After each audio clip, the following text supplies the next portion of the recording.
This is America in the Morning from Westwood One. Good morning, I'm John Trout. It's Monday, April 29th, 2024. Here's what's coming up on America in the Morning. Some universities say there will be consequences for pro-Palestinian protesting students. It is an intimidation tactic. I'm Jim Roope. Deadly tornadoes tear through parts of the Midwest. Every business in downtown has been destroyed. I'm Clayton Neville. A potential GOP VP candidate may have ended her chances. I'm Pamela Furr. Hollywood figures court win, then a trip to the emergency room. Julie Walker has details. Get set for an economic data overload, a Fed rate decision, a corporate earnings deluge, and quite a bit of stock market volatility. I'm Peter Shackman. Regulators have closed Republic First Bank, a regional lender operating in Pennsylvania, New Jersey, and New York. I'm Norman Hall. Flu season is winding down. I'm Haya Pinjwani. All ahead on America in the Morning.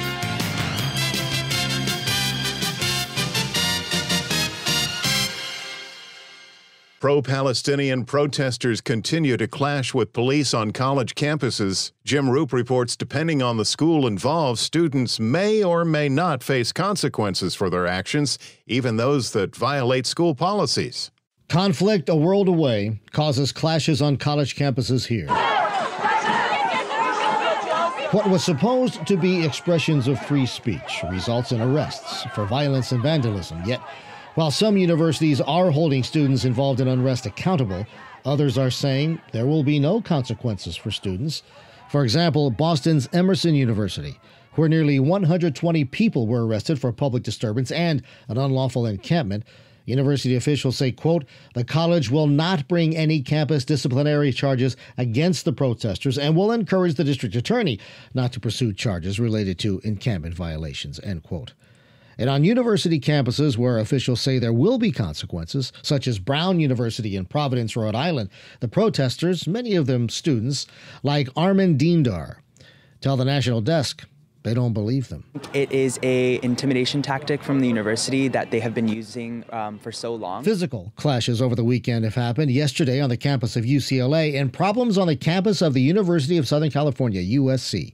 LA's Mayor Karen Bass says, there will be accountability. Well, I mean, if somebody is committing a crime, I know that one of the things that was happening at USC yesterday was vandalism around the campus, and obviously that is unacceptable. Brown University sent letters to students warning that disciplinary action could be doled out if they continue to violate school rules regarding the ongoing encampment there in protest against the Israel-Hamas war. The encampment reportedly must be cleared today by 5 p.m. or there will be consequences, so the university says. There have been arrests at Northwestern, Arizona State, Indiana, and Washington University in St. Louis.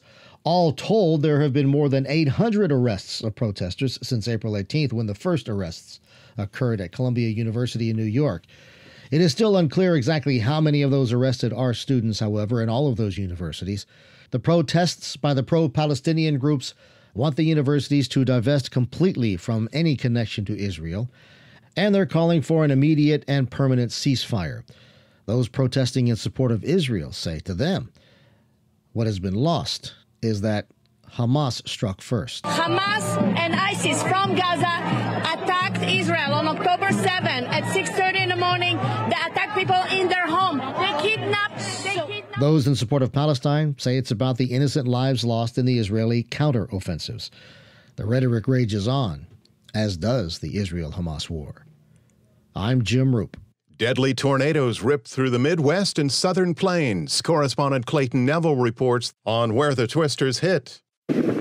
Widespread severe weather over the weekend experienced in Texas, Nebraska, Oklahoma, and other Midwestern states, with twisters spawning across the region. I mean, you just can't believe the destruction. It seems like every business in downtown has been destroyed now here in Sulphur. Oklahoma Governor Kevin Stitt was assessing damage in Sulphur, Oklahoma, near the state's border with Texas, when he said at least 4 people were killed in the storms. One was here.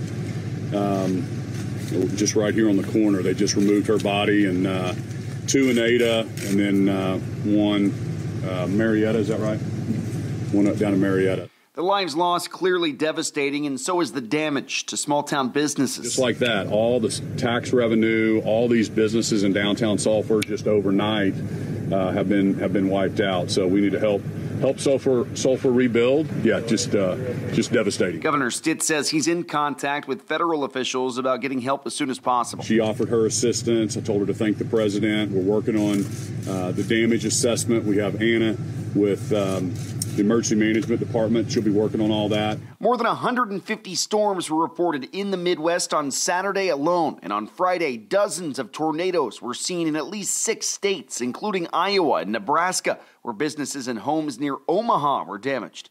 Governor Jim Pillen. I just came from a couple of the locations of Ground Zero, and let me tell you, it's extraordinarily sober.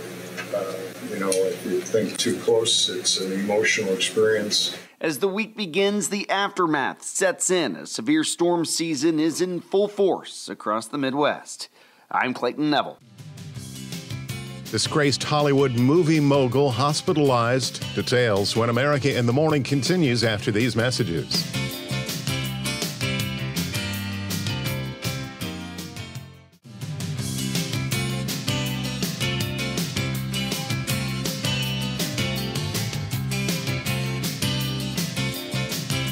Welcome back. You're with America in the Morning. A rough weekend in the weather department. Let's get an update on where we might see severe weather today. Here's AccuWeather.com meteorologist Matt Rindy. It was a difficult and challenging weekend for many folks across the Plains states, with significant severe weather through many areas as tornadoes became widespread. That same storm system will continue to progress eastward today.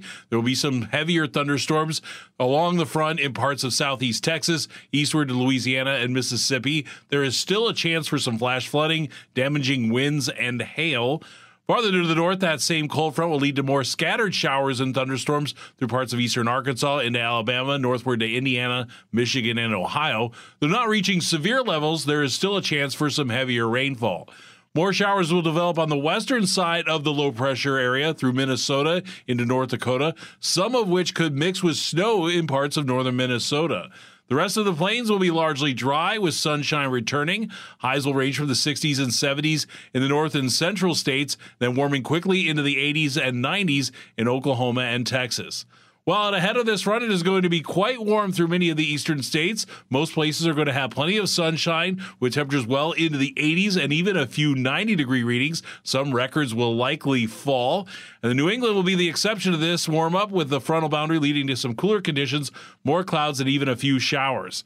Another system will be moving into the northwest with several showers along it and maybe even some snow in the mountains. It is going to be a record-breaking day in Baltimore, Maryland, with plenty of sunshine and a high of 92. St. Cloud, Minnesota will have a chilly day with plenty of clouds and a shower or two and a high of just 49. That's the nation's weather. I'm AccuWeather.com meteorologist Matt Rindy. I'm John Trout. Remember to follow us wherever you get your podcasts. Apple, Spotify, Amazon, YouTube. Just search America in the Morning in your favorite listening app. South Dakota Governor Kristi Noem, considered a potential running mate for Donald Trump, is defending an excerpt from her upcoming book, a confession in which she writes she shot an untrainable and dangerous dog. More on the story from Pamela Furr. Noem spoke about the decision to kill the pup in her forthcoming book, No Going Back. The Guardian first picked up the story of Noem saying she tried to focus the dog's aggressive personality into hunting. But she says in the book that didn't work, so she led the dog to a gravel pit and shot it. The story created a firestorm on social media with questions about her viability as a VP pick. Noem has spent the weekend trying to explain, at first saying the shooting is something that is part of the darker side of farm life. But on Sunday, Noem posted on X, she, quote, understands why some people are upset about a 20-year-old story. She goes on to say the fact is South Dakota law states dogs who attack and kill livestock can be put down. The explanation isn't softening the blow for both Democrats and Republicans alike, with some going as far as saying her political career may be over. Noem's book is set for release May 7th. I'm Pamela Furr. Soon after disgraced Hollywood producer Harvey Weinstein's rape convictions were overturned in a New York court, he was rushed to a Manhattan hospital where he's still undergoing tests. Correspondent Julie Walker reports. One-time movie mogul Harvey Weinstein is in Bellevue Hospital undergoing testing after being transferred from an upstate New York prison to the city jails, according to his lawyer. This came a day after a Thursday ruling vacated his 2020 rape conviction after concluding a trial judge permitted too much evidence not directly related to the charges. While prosecutors say that case will be retried, Weinstein is still serving time for a California rape conviction. Meanwhile, the 72-year-old has been ailing with a variety of afflictions, including cardiac issues and diabetes. His attorney, Arthur Idala, says he's somewhat of a train wreck health-wise. Julie Walker, New York. When we return on America in the Morning, the Fed. More excuses than answers. When America in the Morning returns after these messages.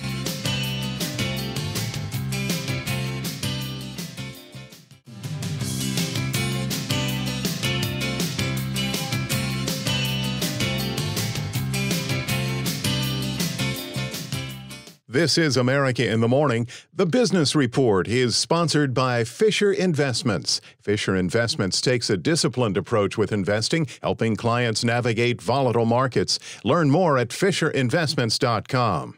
Today could be a wild ride on Wall Street. In with Monday Business, CNBC's Peter Schacknow. Wall Street is set for its version of the perfect storm. It's the busiest week of corporate earnings season, with about a third of the S&P 500 reporting. There's a loaded schedule of economic reports, capped by the April jobs report on Friday, and perhaps most significantly, a meeting of Fed policymakers on Tuesday and Wednesday. Last week might have given us a perfect example of how the stock market's mood can shift in an instant. The market slumped Thursday when new data showed slower than expected economic growth, while the fight against inflation rolled on. But it rallied strongly Friday following strong earnings reports from tech giants Alphabet and Microsoft, among others. The conflicting forces are among the reasons BMO Capital Chief Investment Strategist Brian Belsky thinks the market will ultimately end the year about where it is now. We do believe that the market has been more about FOMO and more about momentum and more about sentiment. And we believe many of our compatriots that do what we do have kind of left their process and discipline and try to chase the market. So the Fed's going to be on hold longer than everybody thinks. We're investors longer term. We're still very bullish, but we think we get a better entry point. As for the Fed, it's expected to keep rates unchanged when it issues its latest decision Wednesday, but it's the commentary about inflation which will sway the market. Krishna Guha is in charge of the central bank policy team at Evercore ISI. The single most likely outcome is that the Fed is able to cut rates in either July or September and get another one done by the end of the year. But that's hanging by a thread. At this point, the Fed simply can't move forward until and unless they get a step down in the monthly pace of inflation. Until and unless that happens, they're stuck. And just as it was this past week, encouragement from earnings reports might take away from any disappointment generated by the Fed. Among the highest profile reports, Amazon, which reports Tuesday afternoon, and Apple, which will issue its quarterly numbers after the closing bell on Thursday. Peter, seems we get more excuses than anything from the Fed concerning inflation. There's no question that taken as a whole, trying to tamp inflation down has not been as successful as the Fed would like. But Stony Brook University economics professor Stephanie Kelton suggests that focusing on every aspect of inflation is to miss the big picture. This continues to be a really good story about where we are in this economy. The consumer is strong. The labor market is good. I don't think it's a huge problem. Inflation is coming in line with expectations. We got a very good thing going here. And we're, focused on second decimal points and whether we get all the way back down to 2%. Last week's inflation data did see month-over-month increases come in as expected, as opposed to surprisingly hot. So there is at least some evidence that slow progress is being made. In for Jessica Ettinger, CNBC's Peter Schacknow. When we return on America in the Morning, bank failure plus flu season. An update on the numbers. Back after these messages.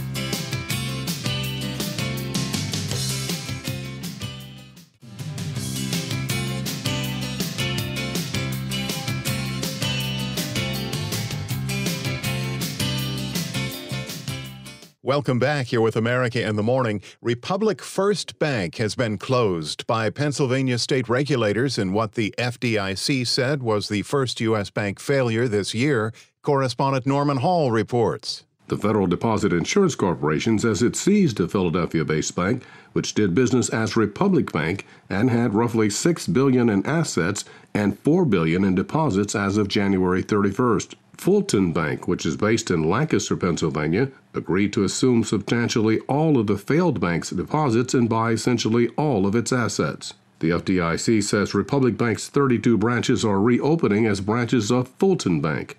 I'm Norman Hall. It appears the worst of the flu season may now be behind us, correspondent Haya Panjwani reports. Medical visits for flu-like illnesses dip below the threshold for what's considered an active flu season for 3 weeks straight. That's according to the Centers for Disease Control and Prevention. Other indicators like hospitalizations and patient testing also show low and declining activity. No state is reporting a high amount of flu activity, but New England is seeing the kind of patient traffic that's usually associated with an active flu season right now. Since the beginning of October, there have been at least 34 million illnesses, 380,000 hospitalizations, and 24,000 deaths from the flu. The Centers for Disease Control has also said 148 children died from the flu. I'm Haya Panjwani. America in the Morning for Monday, April 29th, 2024 is produced by Jeff McKay. Senior producer Kevin Delaney. I'm John Trout. This is Westwood One.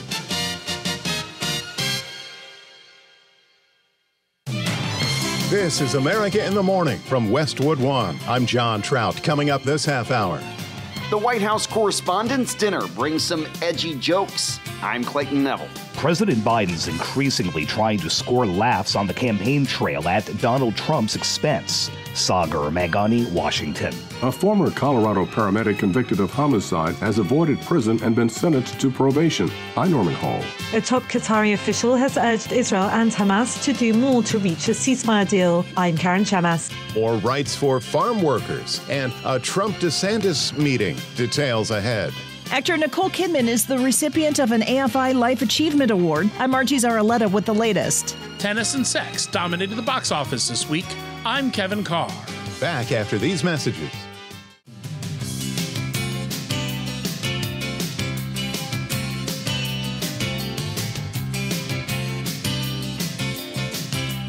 Welcome back. Here with America in the Morning. It's going to feel like summer today in many parts of the nation. Here's AccuWeather.com meteorologist Matt Rindy. It is going to be quite warm through many of the eastern states. We're going to have plenty of sunshine and temperatures climbing well into the 80s and even a few 90s. Some records will likely fall in a few places. And then New England will be the exception to this warm-up. Still going to be a nice day. We'll have a frontal boundary leading to some more clouds and even a few showers.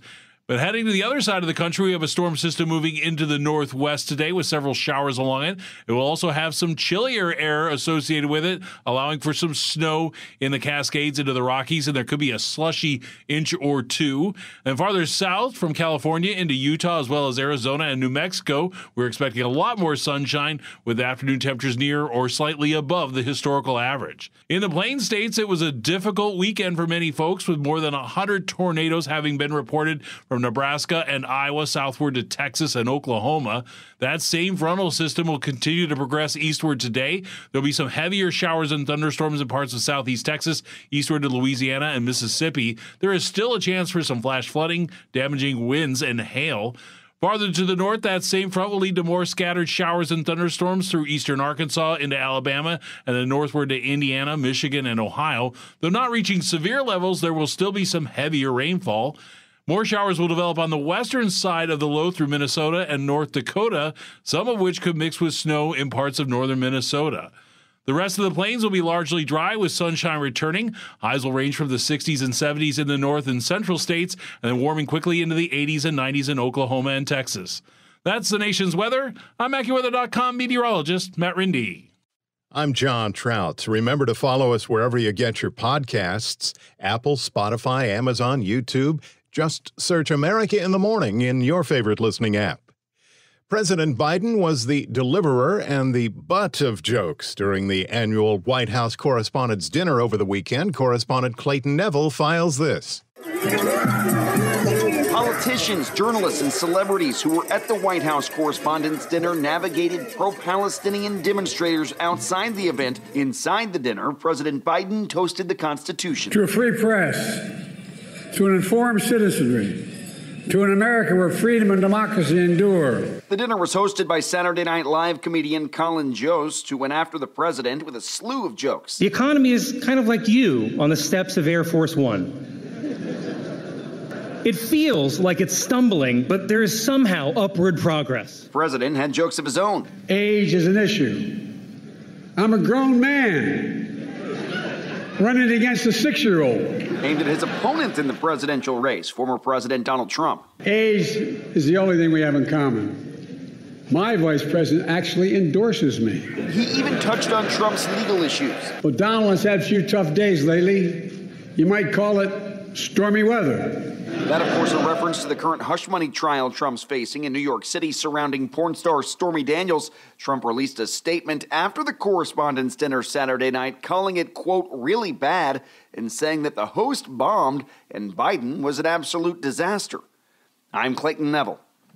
While President Biden lobbed one-liners at Donald Trump at the annual White House Correspondents' dinner, Washington correspondent Sagar Meghani reports the current president appears as though he will continue using humor to attack the former president. President Biden's increasingly trying to score laughs on the campaign trail at Donald Trump's expense, aiming to get under his predecessor's thin skin. Trump's own insult comedy shtick is a hallmark, and few opponents have figured out how to crack the code of getting back at him, whether by taking the high road or insulting him. Lately, the president's been like a comic testing new jokes on the road. After years of Trump calling him Sleepy Joe, the president noted at the White House Correspondents Association dinner, Trump appeared to doze off in court. Sleepy Don. I kind of like that. I may use that again.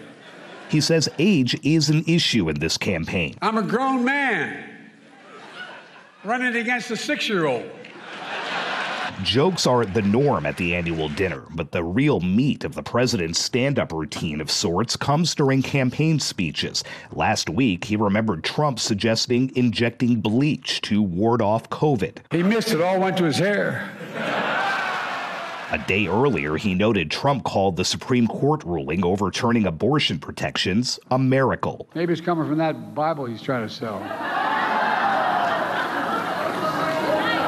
Whoa. I almost wanted to buy one just to see what the is in it. The president rarely references Trump's court cases, but last month had fun with Trump being ordered to pay $454 million in a civil case. Just the other day, a defeated-looking guy came up to me and asked if I could help. He was drowning in debt. I said, I'm sorry, Donald, but I can't help you. Trump, of course, lobs his own insults, describing the president as feeble, crooked, demented. Because we're the ones who are fighting to save our democracy, and crooked Joe Biden is the demented tyrant. He's a demented tyrant who is trying to destroy our democracy. His campaign says the insults will intensify as the president tries to give his successor a taste of his own medicine. Sagar Meghani, Washington. Donald Trump's favor among some Americans has continued to rise. A new CNN poll shows 55% of voters say they now view Trump's first term as a success, while 44% see it as a failure. A January 2021 poll taken days after the U.S. Capitol riot showed that 55% of voters at the time considered his presidency a failure. President Biden's disapproval numbers are rising. 61% calling his presidency a failure, and nearly 3 in 4 disapprove of his handling of the Israel-Hamas war. Overall, the survey found 49% of those polled say they're expecting to vote for Trump in the 2024 election, compared to Biden's 43% in a head-to-head matchup. And with Biden 9 points behind Trump, when you add in a third-party candidate, Robert F. Kennedy Jr., Cornel West, and Green Party candidate Jill Stein, we could see numbers of projected votes for either of the leading candidates decrease. Shifting gears, a paramedic in Aurora, Colorado, who was found guilty of criminal negligent homicide has avoided jail time, closing out the last of the 3 trials surrounding the 2019 death of Elijah McClain. Correspondent Norman Hall has the update. The 2019 death of Elijah McClain was among those that fueled racial injustice protests in 2020. Jeremy Cooper had faced up to 3 years in prison after being found guilty in a jury trial last year of criminally negligent homicide. Cooper administered a dose of ketamine to McLean. The 23-year-old had been forcibly restrained after police stopped him as he was walking home in a Denver suburb. I'm Norman Hall. When we return on America in the Morning, among the stories we're covering next, Trump and DeSantis meet, farm workers get more protections, and an alleged bathroom spy after these messages.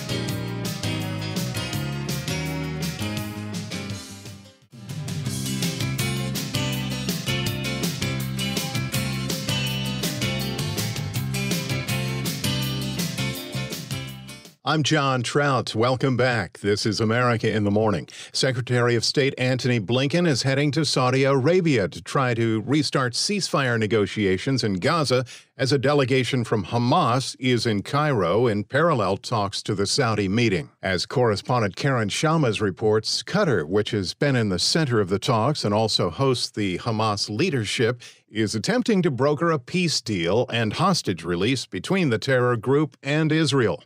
If we can get that in place, then that gives you 6 weeks of peace. It gives you no fighting for 6 weeks, and that includes no fighting in Rafah. And what we're hoping is that after 6 weeks of a temporary ceasefire, we can maybe get something more enduring in place. In interviews with Israeli media, Qatar's foreign ministry spokesperson Majed Al-Ansari expressed disappointment in both Israel and Hamas for still not reaching a new deal. He said each side is making decisions based on political interests and not with the good of civilians in mind. Qatar, which hosts Hamas headquarters in Doha, has been a key intermediary between the two. There's growing international pressure for Hamas and Israel to reach a ceasefire deal and avert an Israeli attack on Rafah. Speaking at the World Economic Forum in Riyadh, Palestinian President Mahmoud Abbas warned against the proposed Israeli attack on the city in southern Gaza. Only a small strike is all it takes to force everyone to leave Palestine, and we will be witnessing the greatest catastrophe in the history of the Palestinian people. I'm Karen Shalmas. Governor Ron DeSantis and former President Donald Trump seem ready to put their feud from the Republican presidential primary aside. The Washington Post is reporting that the pair met in Miami to discuss how they can work together during the general election, and that it's believed that DeSantis agreed to help Trump, which includes tapping into the governor's donor base. Both Trump and groups allied to the former president are lagging behind President Biden and Democrat groups in donations. Trump and DeSantis have reportedly not spoken since the governor dropped out of the primary following a poor showing in Iowa. America in the Morning continues. Temporary farm workers are getting more legal protections against employer retaliation, unsafe working conditions, illegal recruitment, and other abuses. Lisa Dwyer reports.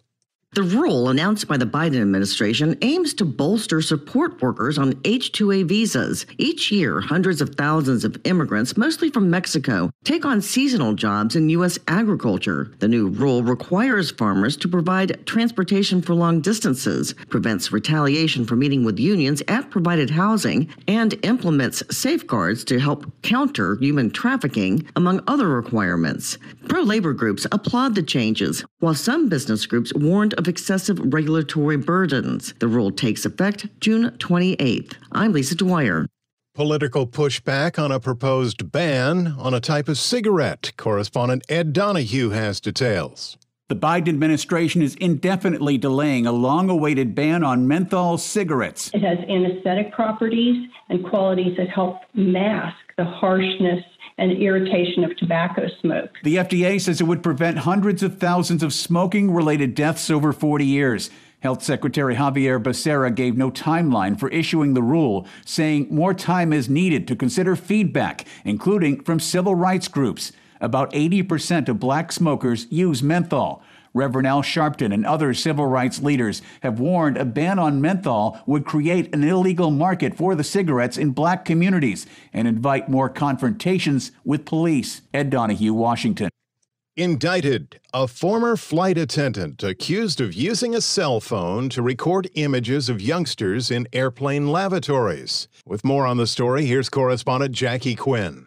36-year-old Estes Carter Thompson from North Carolina has been in federal custody since January. Last September, on a flight to Boston, a 14-year-old girl reported he led her to her restroom in first class. But when she spotted red stickers on the underside of the toilet seat and spotted a phone, the girl captured that evidence on her cell phone, and her parents reported it to authorities. Investigators say Thompson's iCloud account contained images of 4 other youngsters using a plain lavatory, along with hundreds of images of child sexual abuse. Thompson faces at least 10 years in prison if convicted. I'm Jackie Quinn. The 3 big tech giants have all posted stock gains this year, with major new data centers being announced. Chuck Palm has details in today's Tech Report. Tech stocks are reporting in, and Google's parent Alphabet has posted its first ever dividend on Thursday and a $70 billion stock buyback. Google has been spending billions of dollars on new data centers to catch up with rivals on generative artificial intelligence. Just 3 months ago, big tech rival Meta Platforms, parent for Facebook and Instagram, also announced its own first ever dividend that boosted their value by $196 billion the very next day, leaving Amazon as the only big tech holdout that is not offering a dividend this stock season. In related news, Google expands its data centers to Indiana and Virginia, citing higher demand for server space for the AI market. Google announced on Friday they would invest $3 billion to set up new data centers in Indiana and expand existing sites in Virginia. Amazon also announced on Thursday $11 billion for the Hoosier State to build new data centers, creating 1,000 new jobs. Visit allthetoptech.tech for more tech news. I'm Chuck Palm. America in the Morning's Robert Workman has Monday Sports. The Minnesota Timberwolves became the first team to advance to the second round of the NBA playoffs, beating the Suns 122-116 to sweep that series in 4 games. Neither team led by more than 6 points all night. Anthony Edwards had 40 for Minnesota, Devin Booker 49 in the loss for Phoenix. The Knicks are just 1 win away, slipping past the Sixers 97-92 behind a career playoff high 47 from Jalen Brunson. There's no extra to that. It's just we win, we move on, and we figure out how can we be better. Pacers pushed the Bucks to the brink, hitting a franchise playoff record 22 threes in their victory for a 3-1 series lead. The Clippers built a 31-point lead and held on to beat the Mavericks by 5. That series now 2-2. The New York Rangers swept out the Capitals 4-2 to become the first NHL team to advance to the second round. Avalanche buried the Jets for a 3-1 series lead, a hatter for Valeri Nichushkin. Canucks rallied past the Predators in overtime. Brock Baser had a hat trick, the last 2 goals coming in the final 3 minutes of regulation before Elias Lindholm netted the winner 62 seconds into OT. Vancouver up 3-1. Oilers have a 3-1 lead after last night's 1-0 win over the Kings. Stuart Skinner, 33 saves. Baseball, the rubber game between the top 2 teams in the majors went into extras Sunday. Austin Riley's 10th inning RBI single gave the Braves a 4-3 win over the Guardians. Mark Vientos smashed a walk-off 2-run shot in the 10th to lift the Mets over the Cardinals 4-2. Yankees barreled over the Brewers 15-5, a 7-run 6th, breaking open a tie game. Aaron Boone's offense is clicking. Really good at bats, you know. I mean, how much of that 7-run inning was all 2 outs, wasn't it? Man bites dog. The White Sox beat the Rays the weekend sweep, doubling Chicago's win total for the season. Twins trample the Angels for their 7th straight win. Nationals wipe out a 7-run deficit to upend the Marlins. Astros rip the Rockies to sweep the Mexico City series. Wins for the Phillies, Rangers, A's, Red Sox, Giants, Blue Jays, Diamondbacks, and Tigers. That's Monday Sports. Thank you, sir. When we return on America in the Morning, challengers after these messages.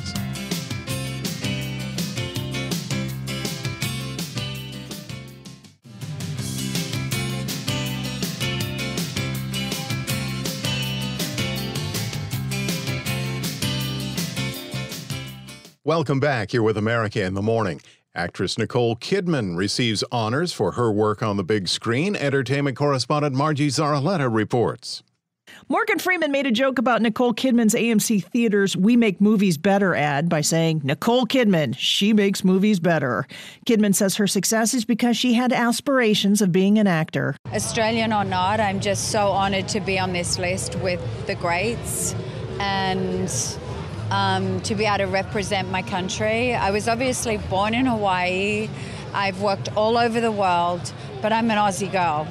And I'm standing here in Hollywood going, oh my God, it actually happened. Among those honoring Kidman were her husband, Keith Urban, Meryl Streep, who made Kidman tear up, and Mike Myers, who showed up in one of the masks from Eyes Wide Shut. The AFI Life Achievement Award event will be televised on TNT on June 17th. Like all of them. I've made so many risky films. I mean, to the point where people go, "You're actually going to do that movie?" And I'm like, yeah, I am. I'm Archie Zaraletta. Zendaya's tennis film was #1 at the box office, and as Kevin Carr reports, it also marked a milestone for the movie's director. The R-rated tennis-based film Challengers easily won the weekend box office, but whether it was a smash or just doing okay depends on who you listen to. You were incredible today. Thank you. I mean, it wasn't even like tennis. It was an entirely different game. With $15 million over the weekend, the Zendaya-led rom-dram beat other tennis movies by a mile, along with it being the biggest debut from art house favorite director Luca Guadagnino. But it's still got a long way to go to cover its sizable $55 million budget. This is a game about winning the points that matter. And #2 is the faith-based Unsung Hero. You have been given a beautiful voice. She's a special one, David. The Christian music drama brought in $7.7 million, about half of what Challengers made, but this has a much more modest budget of $6 million to cover, making it pretty much an instant success. Up next were a couple of springtime hits. That's a call for war.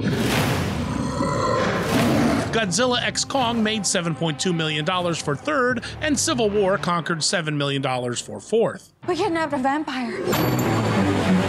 A ballerina vampire. The horror thriller Abigail took 5th place with $5.2 million. What happened to Kane? Something has attached itself to him. We have to get him to the infirmary right away. In notable 10th place was the re-release of Ridley Scott's Alien with $1.6 million, showing there's still some interest in this 45-year-old sci-fi thriller. I'm Kevin Carr. For Monday, April 29th, 2024, that's our show for today. America in the Morning is produced in Washington by Jeff McKay. Our senior producer, Kevin Delaney. I'm John Trout. This is Westwood One.